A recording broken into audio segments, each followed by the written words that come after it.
Ji, Rawalpindi art council explorer group of colleges की prize distribution and opening ceremony के मौका पर जी, इस वक्त मैं हूँ रावलपिंडी आर्ट काउंसिल में और यहाँ पर सेरेमनी हो रही है।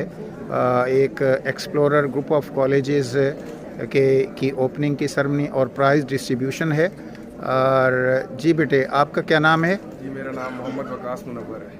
मोहम्मद वकास मुनव्वर साहब हैं। और किस क्लास के स्टूडेंट्स हैं आप? जी, अभी मैंने ये 10th क्लास के एग्ज़ाम्स दिए हैं और मैं अलाइड स्कूल से हूँ। तो बेटे, यहाँ पर ये जो प्राइज़ डिस्ट्रीब्यूशन सेरेमनी है, इसमें आप कैसे पहुँचे?